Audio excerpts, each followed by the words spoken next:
Well, welcome to day three of our podcast, and we're going to be talking about the creative power of Genesis in today's world. And over the last 2 days, we've looked at chaos as the birthplace of creativity and light as the foundation of clarity. But today, we're going to turn to a surprising but really powerful creative act from Genesis, one that we often overlook, but one that shapes everything God makes afterwards. The act is separation, boundaries, structure. And today's message is this: boundaries don't restrict creativity, boundaries create creativity. So let's just dive into this thought that Genesis 1 describes God separating things again and again. You know, he separates light from darkness, and then he separates waters above from waters below, and he separates land from sea. So before life appears, before beauty emerges, before growth happens, God establishes boundaries. Why? Because nothing can flourish without structure. Creation is not only about forming things, it's also about defining their space. Light needs its space, darkness needs its space. The seas have limits, and the land has borders. Boundaries aren't punishment, they are a design. So let's bring this into our world. We often think that freedom means having no boundaries, doing whatever we want, whenever we want. But real creativity requires structure. So let's think about that. Music only works because the notes have boundaries. Art only thrives because colours have edges. Writing depends on grammar, rhythm, margins. And a garden grows because the plants stay in their space. And a river flows beautifully because it has banks. Remove the boundaries, and the river becomes a flood. Creativity flows best when channeled. Structure is not the enemy of creativity, it's the actual pathway to it. And just like God separated light from darkness, we too must separate the things in our lives so we can thrive. So let's look at a few key areas. Boundaries in relationship. Healthy relationships need space. They need time and clarity, honesty and respect. And when you don't set relational boundaries, you end up drained, resentful, or overwhelmed. See, boundaries protect connection. They don't limit love, they preserve it. Another theme is boundaries in time. So without boundaries on our time, work leaks into rest, distractions steal productivity, other people control your schedule, and the urgent replaces the important. So time boundaries help us to say this is work time, this is rest time, this is family time, and this is quiet time. When time is separated, life becomes more beautiful. Another area is boundaries in our work and creativity. See, creativity thrives when you set limits, schedule focus, organize your space, and say no to interruptions. Prioritize your vision and define your responsibilities.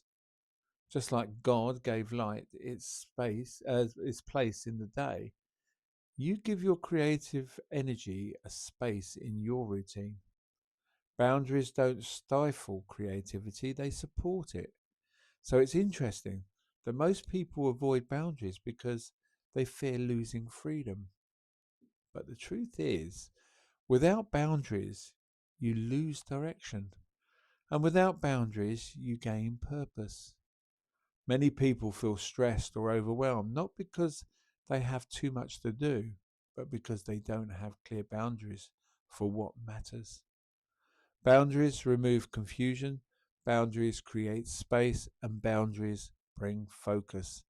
And focus makes beautiful possible. See, boundaries are not restrictive, they are the creative frameworks. And this is the heart of today's podcast. Boundaries do not confine us, they define us. Think of boundaries as a frame of a painting. A frame does not limit the beauty of the painting, the frame focuses it. And in Genesis, every boundary God creates leads to these things: order, growth, beauty, purpose, and harmony. And boundaries are God's way of saying this belongs here, that belongs there, and this is how life thrives. And when you follow the same pattern, our lives become more fruitful, more peaceful, and more creative. So, how to build boundaries that support your purpose? So, let's get practical about this. Here are 4 ways to create healthy, life-giving boundaries. First one, clarity, what truly matters. Clarify what truly matters. You can't set boundaries if you don't know your priorities. So ask yourself, what is essential right now? What deserves my best energy? Or what drains me unnecessarily? Second thing, protect your focus. Creativity thrives in protected space. Try working without your phone nearby, scheduling a creative time, saying no to interruptions, and giving yourself permission to disconnect. A third area is establishing limits gently but firmly. Boundaries are the healthiest when communicated with kindness. Say things like, I don't have the capacity for that right now. I'm not available at that time. This is when I rest. Honor your boundaries consistently. A boundary you don't enforce is just a wish. Consistency builds trust with yourself and teaches others how to treat you. The beauty that comes from separation. When God separated light from darkness, he created a rhythm of day and night, a cycle that brings order to life.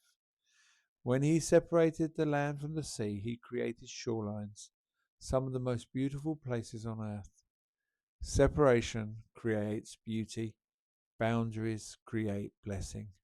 Your life becomes clearer, calmer, and more beautiful when you give things their proper place. So, as we close, think about this. Where do you need boundaries right now? Where is life overflowing into spaces and places that should be protected? And where is chaos returning because nothing has been separated? Maybe it's time boundaries